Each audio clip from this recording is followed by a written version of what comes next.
ಮಾಫಿಯಾಗಳಿಗೆ ವರ ಆಗಿ ಬಡ ರೈತರಿಗೆ ಶಾಪ ಆಗ್ತಾ ಇದೆಯಾ? ಏನಂದ್ರೆ ಒಂದು ಕಡೆ ಕಣ್ಣೆದ್ರೆ ಕರಗಿ ಹೋಗ್ತಾ ಇರೋ ಅರಣ್ಯ ಪ್ರದೇಶ, ಇನ್ನೊಂದು ಕಡೆ ಕಾಡು ಪ್ರಾಣಿಗಳು ನಾಡಿಗೆ ಬರುತ್ತಿರೋ ಆತಂಕ. ಕರ್ನಾಟಕದಲ್ಲಿ ಇತ್ತೀಚಿನ ದಿನಗಳಲ್ಲಿ ಅರಣ್ಯ ಒತ್ತುವರಿ ಮತ್ತು ಪರಿಸರ ಹಾನಿಯ ಚರ್ಚೆಗಳು ಭಾರಿ ಕಾಂಟ್ರವರ್ಸಿಯನ್ನು ಸೃಷ್ಟಿಸ್ತಾ ಇದೆ. ಇನ್ನು ಹಸಿರು ಕಾಡು ಕಾಂಕ್ರೀಟ್ ಕಾಡಾಗ್ತಿರೋದಕ್ಕೆ ಅಸಲಿ ಕಾರಣ ಯಾರು ಅನ್ನೋದಾದ್ರೆ ವಿವಾದದ ಮೊದಲು ಮುಖ ಇರೋದೇ ಇಲ್ಲಿ ಪರಿಸರ ಸೂಕ್ಷ್ಮ ವಲಯಗಳಾದ ಕೊಡಗು ಮತ್ತೆ ಚಿಕ್ಕಮಗಳೂರು ಭಾಗದಲ್ಲಿ ನಿಯಮಗಳನ್ನ ಗಾಳಿಗೆ ತೂರಿ ನೂರಾರು ಎಕರೆ ಅರಣ್ಯ ಭೂಮಿಯನ್ನ ಅಕ್ರಮವಾಗಿ ಒತ್ತುವರಿ ಮಾಡಿಕೊಂಡು ಐಷಾರಾಮಿ ರೆಸಾರ್ಟ್ ಮತ್ತೆ ಹೋಮ್ ಸ್ಟೇಗಳನ್ನ ಕಟ್ಟಲಾಗ್ತಾ ಇದೆ. ಇನ್ನು ಪ್ರಭಾವಿಗಳ ಈ ಭೂ ದಂಧೆಯಿಂದಾಗಿ ಪಶ್ಚಿಮ ಘಟ್ಟಗಳು ನಲುಗಿ ಹೋಗ್ತಾ ಇದೆ, ಭೂ ಕುಸಿತಗಳು ಹೆಚ್ಚಾಗ್ತಾ ಇದೆ. ಜೊತೆಗೆ ಕಾಂಟ್ರವರ್ಸಿ ಇನ್ನೊಂದು ಮುಖನೇ ಬೇರೆ ಇದೆ.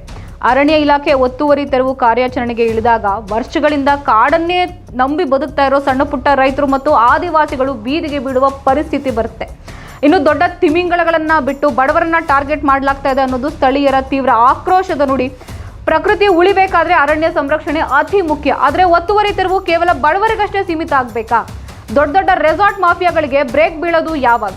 ಇನ್ನು ಪರಿಸರ ಮತ್ತು ಬಡವರ ಬದುಕಿನ ನಡುವೆ ಈ ವಿವಾದದ ಬಗ್ಗೆ ನಿಮ್ಮ ಅನಿಸಿಕೆ ಅನ್ನೋದಾದ್ರೆ ಏನು? ಇದು ಏಡೆನ್ಸ್ ನ್ಯೂಸ್. ನಾನು ಪ್ರತುಷಾ ಮಹಾಲಕ್ಷ್ಮಿ.